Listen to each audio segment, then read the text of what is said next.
Hey, Kibos, what do you say? What do you know? This is Keith DiPiazza coming at ya from the cave, the man cave. Hey, I just got um, a little video here for you. Basically, I call it maybe like a cleanup video. I moved back into my EX61, and um, my buddy, um, well, we went through a big trade, and matter of fact, you know what? Let me get my notebook.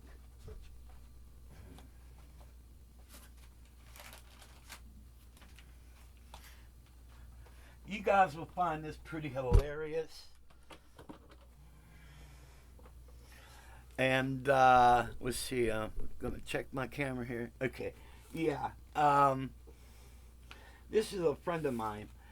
This is a keyboard journey he undertook, and this particular journey spans about a year, almost 2 years. All right. Now he started out with an SP90 Yamaha. All right, and he had a Nord Electra 3, which is right here, right there. All right, I have it here for in the studio, but and let me get the camera back here, and so he had that SP90 and that Electro 3. All right. Um, he beat the shit out of the 90. He had it rebuilt a couple times. Then I guess he beat it up so bad. My understanding, he just threw it away.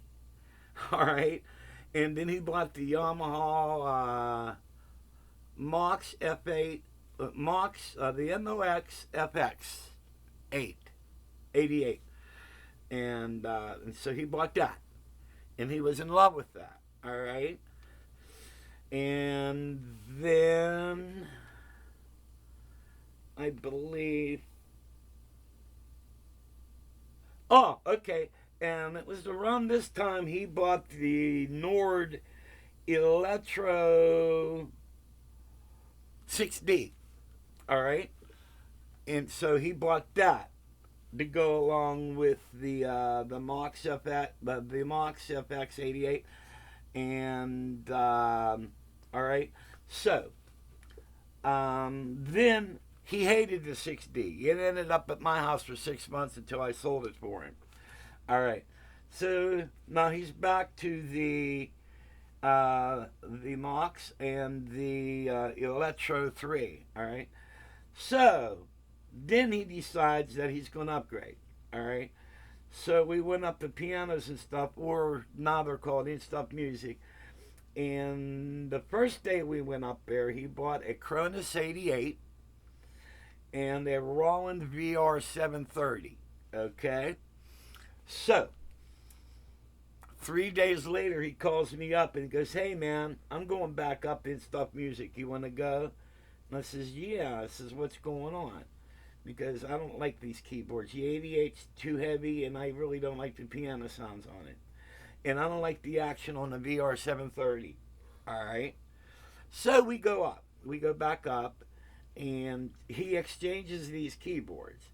So this time he ends up getting the Chrome EX 88, and then he buys the Chrome 73. All right, EX. He buys the Chrome EX 88 and a Chrome EX 73. He exchanges the VR 730 for the VR 09. All right, so all right, and then um, he gets his stuff at home, and he don't like the Chrome EX88. All right, so he decides to sell that, and then he never even unpacked the 73 out of the box, and he told me, he goes, "Hey, you want this Chrome 73?" And I says, "Why?" And also the last trip we were up there, I bought the Chrome EX 61. All right. and I love this keyboard. It's fantastic. It's like having a little Triton or a little Cronus, man. These things are great. Anyway, so he goes, hey man, you want to buy the EX73 off me? And I says, how much? And he goes, 700. He says, I'll give it to you with the case. Brand new case, still in a plastic bag. Gator case. All right. And I says, 700. And I says, man, you're giving it away. And he goes, man, I says, I need to get something else. And so I asked him, I didn't take advantage of him. I says, are you sure you want to do this? And he goes, yeah. And at the time, I only had $450. So I says, well, I'll buy it. I says, I'll give you $450 now, and in 2 weeks, I'll pay you the remainder. And he goes, fine. All right. So I ended up getting a brand new 73 EX for $700 with a beautiful Gator case. It's even got some padded Velcro straps that you strap it in and everything. So, all right. So that's how I ended up with the two chromes. All right. All right. So now he likes the VR09. All right. So he's happy with that. All right. So then he goes out. And meanwhile, we have the Chrome EX88 up for sale. I mean, he might have played maybe like an hour, maybe 2 hours max on this thing. All right, we bring it back here to my shop, take a couple pictures of it, and I put it up for sale for him, and we sell that. All right. So then he goes out and he buys the Casio 560. All right. He loves the thing. It's for you. It's the blue one. All right. It's all blue. It's the Casio 560, 88. All right. So he goes and buys that, and he's perfectly happy with it. Then he brings it into the studio. They're cutting a second album. So he brought it in the studio, and the engineer just saw Casio on it. And he goes, man, I'm not putting that through my mixer. I mean, rather than hearing, I mean, for one thing, any engineer should make a turd or a fart sound great. That's their job. But they're always messing with him. But anyway, so he buys the 560, and he's real susceptible to suggestion. So, rather than have your own mind and say, hey, what, I don't care what you think, I like it. Well, he does like it. He kept it. All right. He calls it his practice keyboard.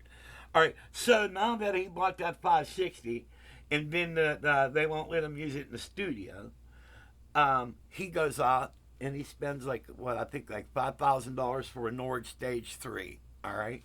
So he gets the Nord Stage 3. It comes from the factory missing a knob. All right. Luckily, I had the correct knob to put on it, so I replaced the knob on it. And then shortly after that, it would do the famous things that Nords do. It will forget its programs, memory buffer thing or whatever. So he brings it here. I load up he brings his laptop over. I load the laptop up with all the Nord stuff, the Nord editor and all that stuff. And we reload the OS in it, all right? And then that seemed to correct the problem. And then he wanted to put the white piano in. And there's 3 versions of it. There's the white piano, a white piano medium, and a light piano extra large, all right? In order to get that into a brand new keyboard, we had to delete about 8 or 9 of his programs to fit that white piano into his Nord. All right, so now he has the Nord Stage 3, all right? And he's cruising with the VR09, and he's happy with it, all right? So then, this was like maybe 2 weeks ago, he calls me up and, because he knew I always liked the VR09. So he asked me if we want to make a trade, all right? So I trade him his VR09 for my Chrome 61. All right. Then I take my Chrome EX73 and I put it up here. and put the VR09 down here.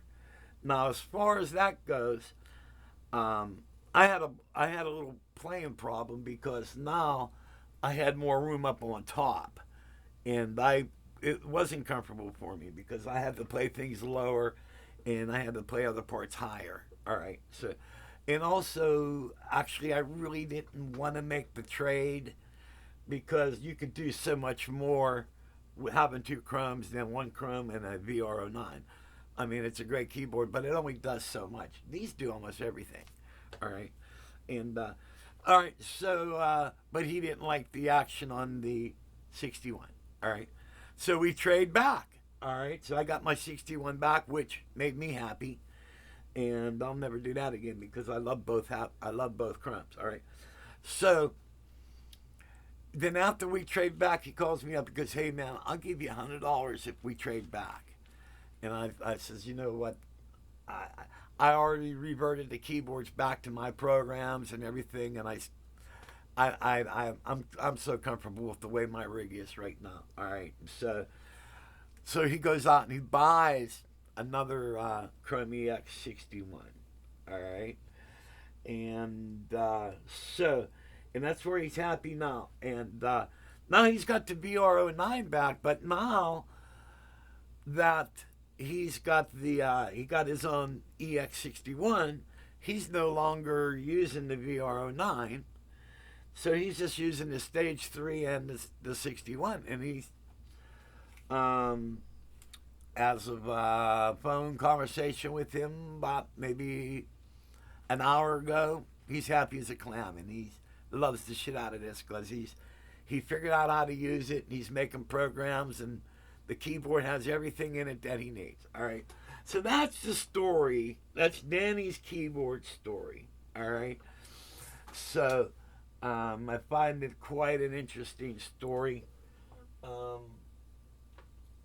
I personally, I've never had that much of a problem, with the keyboard rig. Usually, I get something that I really like and I stay with it, and I believe that's the best way to go because you're only as good as your keyboard is, and if you spend a lot of time with them, you know what they can do, you know what songs, you know what sounds that are in it, and you know how to program it. Like a lot of people say, why do you have two Chrome EXs? Because I only have to program one. I know how to program this, so therefore whatever I need, I only, my knowledge is limited, you know what I mean, because I'm old.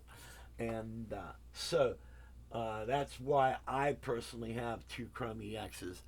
The reason why I originally made the original trade is because the 73 was only doing organs, all right? And so I was maybe using 4 or 5 programs on this. So basically this was an organ. But it's growing. Then also, as far as the 73 goes, my favorite keyboard is my Korg Triton Studio. I have a Korg Triton Studio 76. All right, and this thing's loaded, and that's my writing tool. I just love the shit out of that. But if God forbid if something would happen in that Triton, this 73 would be my backup to that, so I can still write. 61, not enough keys, you know what I mean? But the 73, it would be a good enough backup. But so now we're going to switch the video content to the new Studiologic sounds. All right, Studiologic just released the movie.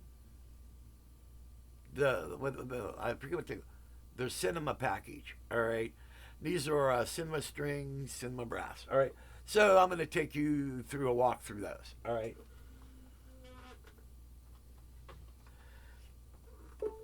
So what we'll do is we'll bring up grand piano up on top. All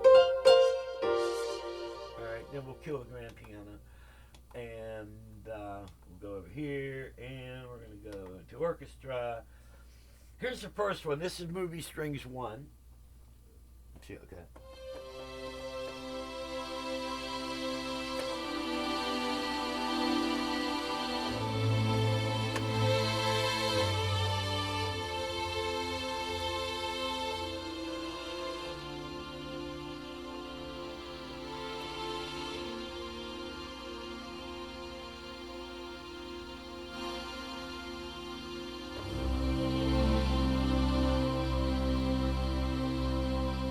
That's really nice if you added some grand piano.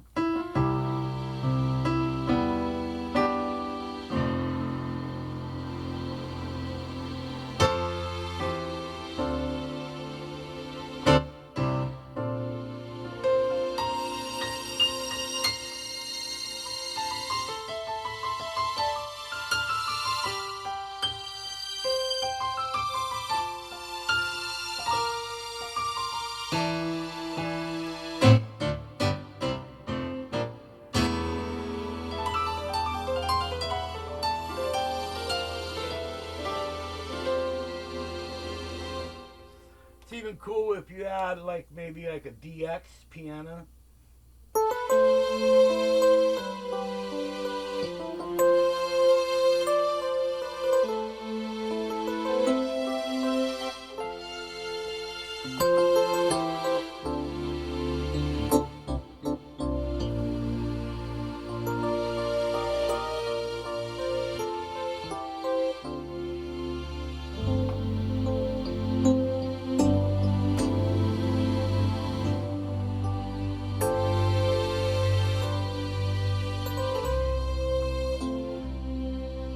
Alright.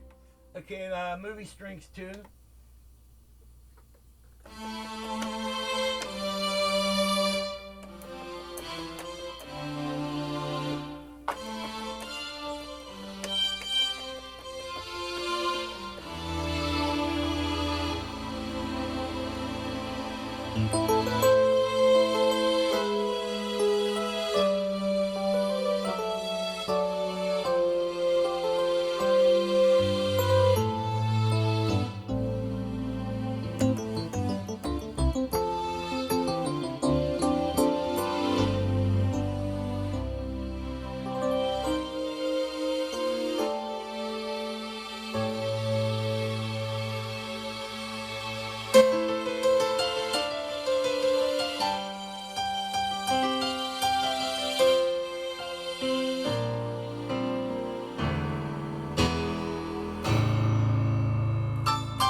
Really cool. Movie strings 3.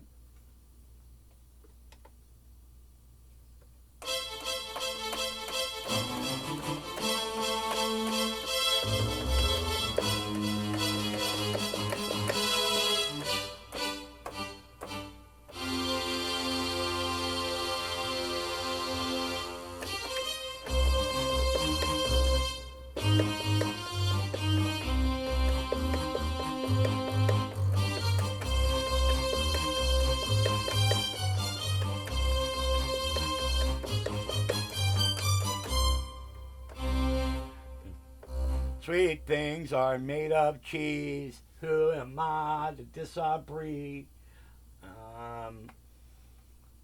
I like to have some cheddar cheese, maybe some mozzarella or provolone. And okay, anyway, mix it in with some piano.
Really sweet. All right, now we're gonna go to movie brass 1.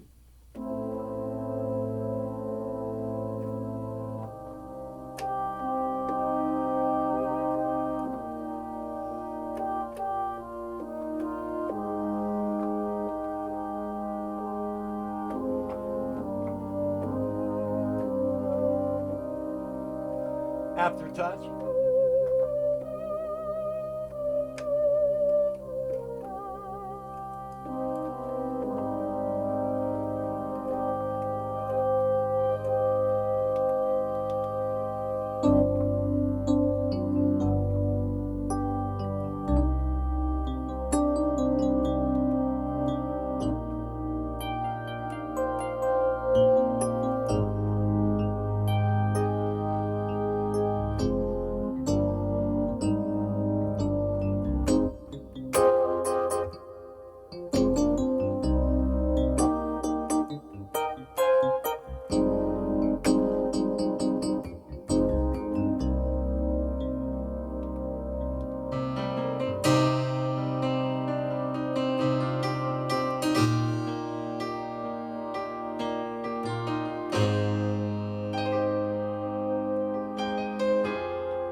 Okay, so that's movie brass 1, movie brass 2.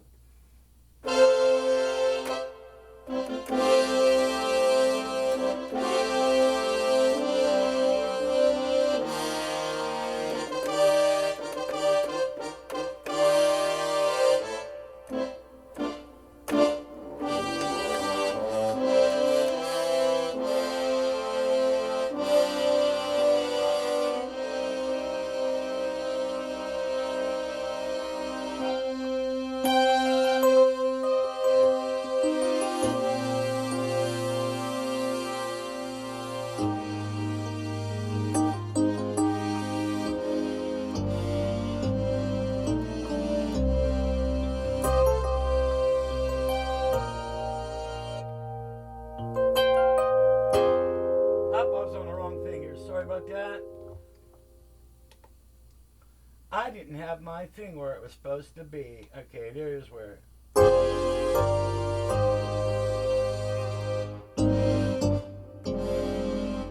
Alright, also, you can mess with this stuff. Let's kill the piano in here a minute. Okay, according to the display, I got 2 active drawbars, so I could.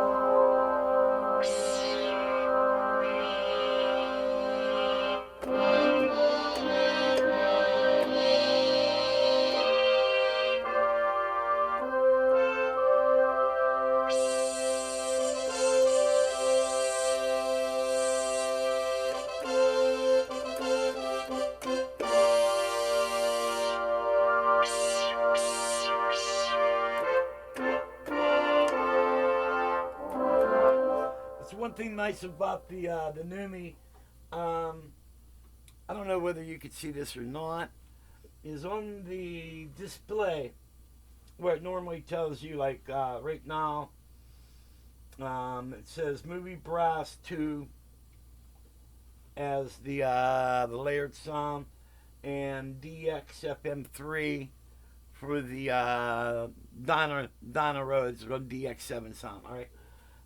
But if you move a drawbar, 2 drawbars come up. All right, you have 9 like a Hammond B3 does, but it tells you what drawbars are active. That so you can actually mess this on. If you're in synthesizer mode, all the drawbars are active. All right, and I think in piano mode, I think you get 4 or 5 drawbars that you could really mess around with the sounds. Matter of fact, we'll see. No, I'm sorry. Only 2. Alright. So, that was movie brass 2. Let's go over here and bring up movie brass 3. And this is the final one.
Pretty cool. So that's the new stuff on the Numa. And hey guys, I just watched a demo and review on the Numa Piano X GT model. Mamma mia! I'll tell you, it's bellissimo. It is so superb. That piano is phenomenal. And you will see the video on that. I'm putting that up today. Watch the guy do the demo on it. If you guys are looking for a fantastic piano, boy, is that... if I wanted piano action, that'd be my bitch. That would be my bitch. For what I do, this is my my baby. The Numa Compact 2X. I love the shit out of it. And basically all I got left to do today is I got a couple programs I'm going to make. And but I'm going to rearrange a couple programs. Make them closer together so I could just hit my plus and minus buttons just to get to them real fast. And so I'm wrapping up the video. So you guys heard a keyboard journey, the new sounds on the Numa, and I got to pop off a little bit. Today, man, is Sunday, and I tell you what, it's brutal outside. I got my dog, he's got short hair and everything. I mean, you know it's hot when you open the garage door to let him out, and he just says, fuck it, and turns around and walks back in. It's hot out. And I think the humidity's like up in the 80% or something. So I will remain caved. Hey, I hope you guys have a blessed day. And catch you guys next video. God bless.